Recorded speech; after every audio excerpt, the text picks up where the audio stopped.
So no one is going to be here today, which means this will be a half hour. I will email it out to you. But welcome to my Hurley Investments Market View commentary for Monday, August 26, 2019.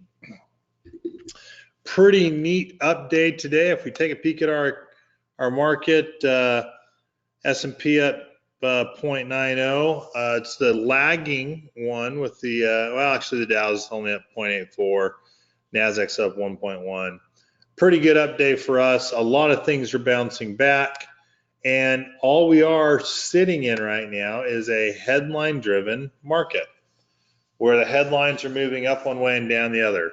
Last night, in all honesty, we were down between negative 300 on the Dow to about 455 at 1 p.m. Mountain Standard Time. Then pretty interesting, in all honesty, this morning, the durable goods, transportation one came in negative 0.4 instead of 0.1, but the durable goods came in at 2.1 versus an estimated 1.5. Now, if you do take durable transportation, we came in at negative 0.4 versus an estimated 0.1. So really, if anything, today could be a technical bounce off the 200-day simple moving average. The markets aren't quite closed, so this will move a little bit. But if we looked at the Qs right now, still bearish, not anywhere close to the 200-day, but we're just basically fighting that zigzag pattern, right? If I take a highlighter, lower lows, higher highs, although you could draw it a bunch of different ways, could be a pennant. I mean, we're caught in a short-term range trying to break out above the 50-day. That is basically where we are sitting. We are still technically bearish, and we're going to go into a pretty difficult September, October. I think our September, October can look ridiculously difficult because typically these are just the higher volatility times in our market.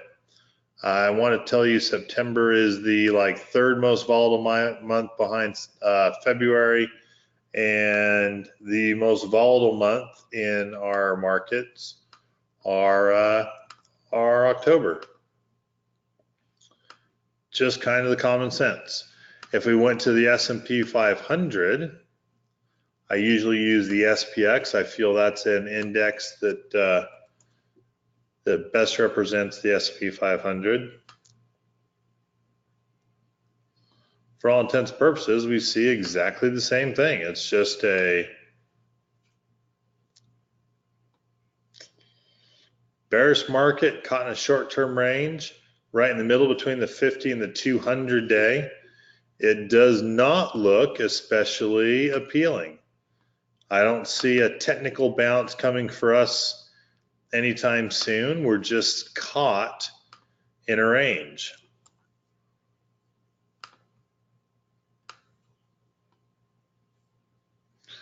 And the Dow, again, mostly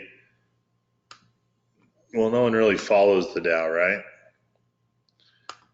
But it's mostly for tradition.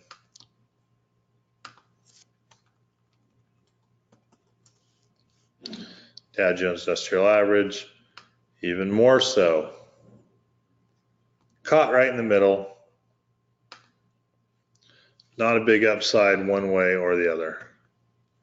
So, what do you do, right? What do you do? How do you make your decisions? For me, I don't want to be jerked around, right? When it really comes down to it, I don't want to be jerked around. So because I don't want to be jerked around, I've got a lot of protection on. Hey, nice up day, $100,000 up day. Always nice to see. Apple, we've got 225, 210 covered calls. I'm letting that, since I put that on way down at 200, that is my protection.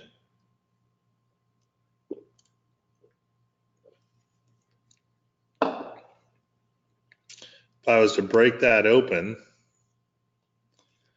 I've got $6.88 on average. That's down to $4.90 a credit. September monthlies.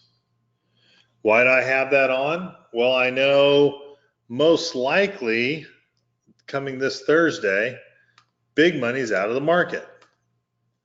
Big money will most likely be out of the market because we have a 3-day weekend. Markets are closed on Monday for Labor Day. So today I have some sort of protection on core positions.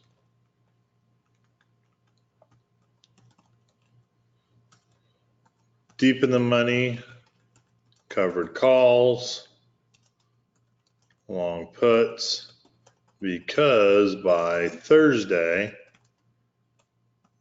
big money will be out of the market. We'll have GDP numbers coming up on Thursday. And GDP numbers on Thursday can move our markets violently, considering it won't be a whole lot of big money in. It'll just be retail money. They'll react to it. If I was to ask you guys, where do you think we're going to end up for our GDP? You should be telling me probably towards the low end, probably more towards the low end. I guess we're not looking at having a great GDP with the trade war. The trade war should definitely affect our GDP. That bothers me. We're not near a recession. We're not going to be recession bound. None of that is a big issue, but we will have a GDP that's going to be a lower number than what we've expected. And when that happens, obviously we don't do particularly well. It's just that simple. So I'm fearful that we'll get an overreaction from retail money on Thursday, and that reaction will be probably pretty volatile because we should have less volume than expected. Friday, end of a month. We have had a down month. I doubt we're going to see any type of big selling. I think that might come Tuesday or Wednesday. So I would look to expect or see a down Friday as we end the month. For that reason, I'm going to choose to stay protected. I'm going to stay protected. I'm going to make sure that for all intents and purposes, I've got things covered and I'm going to be in good shape. If you ask where markets are going to end this week, we've had 4 weeks lower, so I'm going to tell you lower. It's obviously the end of a month. So when you come to the end of the month like that, it's just some things fall apart. Let me just put it that way. Some things fall apart. It will most likely be a somewhat difficult end of the month, so to say. What else? Bearish, caught somewhat in the middle. But nice to see us bouncing off the 200-day. Bearish on the S&P, range bound. Bearish on the NASDAQ, range bound. If you ask me where we're going to end September, I would definitely say lower. I don't know how much lower. We're looking at about 3% for August. Could be as much as 4.5% or 5%, depends where we end up. This is our second week that we're going to be running our Our sales, Autodesk, HP is not Hewlett Packard. It's what is it?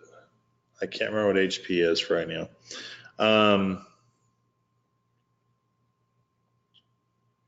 I should know what HP is. What the heck is HP? Brain fart.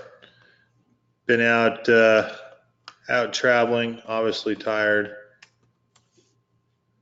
HP is Hewlett Packard, just what I told you it was. So Hewlett Packard on Wednesday, Chico's Express, Tiffany's, Five Below, Guess, PVH, Tilly's.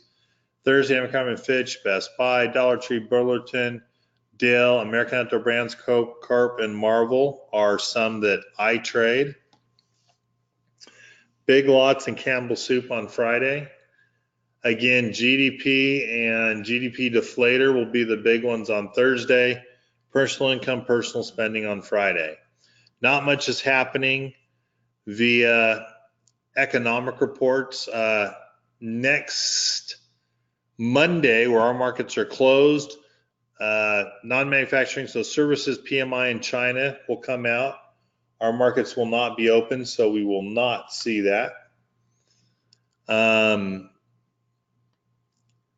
long puts, adding protection. Again, we have two of the stocks that I follow that are going to be there, that I'm going to follow for their earnings. I have a pretty interesting lineup. Ford is surprising a stable business, but the company has major risk. I disagree with this article, but the major risk comes down to, as you read through it, that they're purchasing and making more of the what they make the best profit on, which is the trucks. The problem is, if gas prices go up, people are going to be looking for more economical cars. So if you're looking for more economical cars, you're not going to be looking for a Ford truck. You're looking for something with 30 plus miles, not 17 to 21. Apple launching Pro iPhones this fall. I think this is giving Apple a boost. Look for an announcement September 10th or 11th, where they're going to do their launching Pro iPhone phones as sale. The big issue is it will most likely not be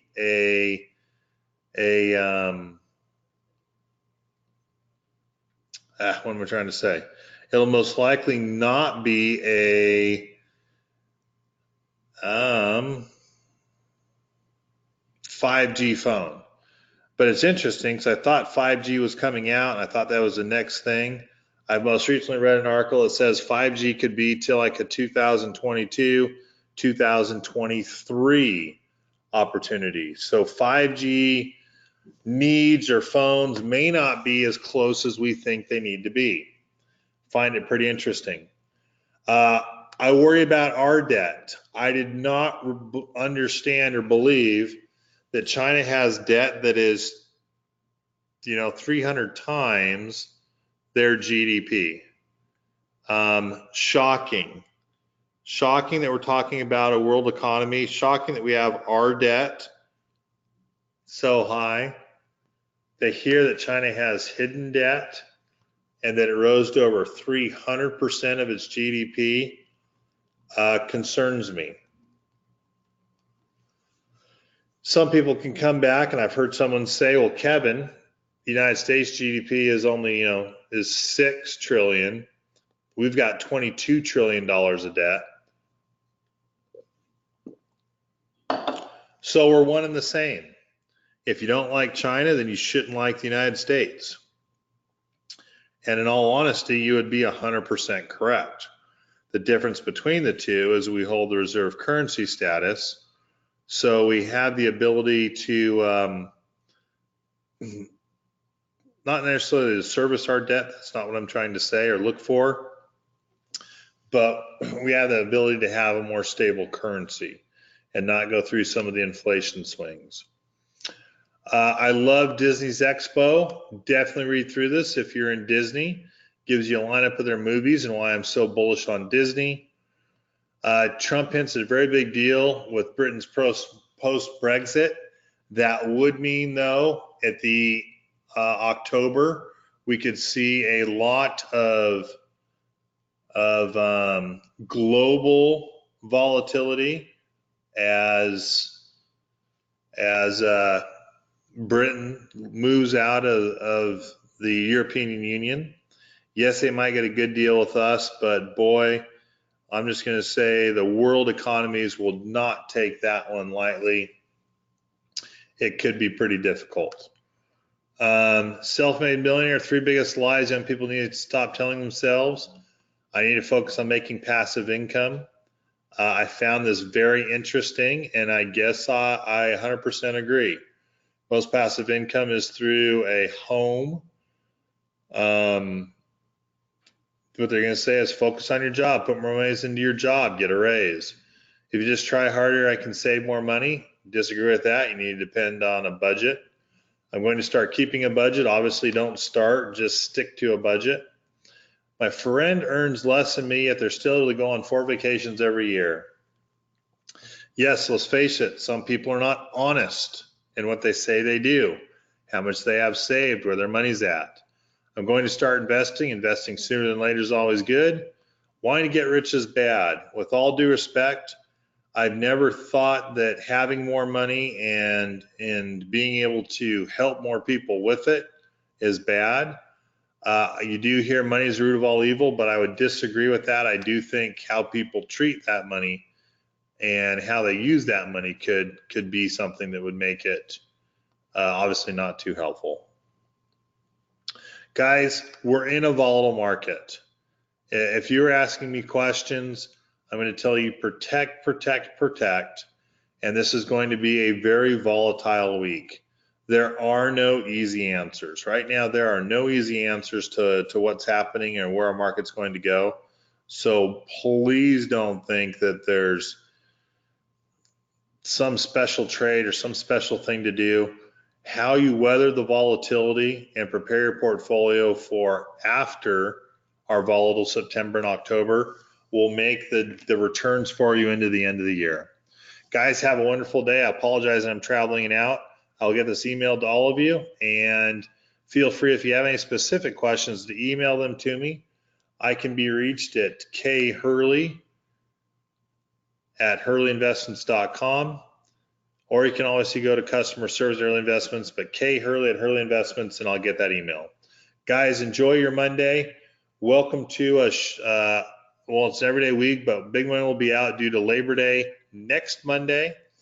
Pleasure being with you, and I look forward to talking to you Thursday. Keith's going to take care of our trade findings and adjustments tomorrow. So you guys take care. Have a wonderful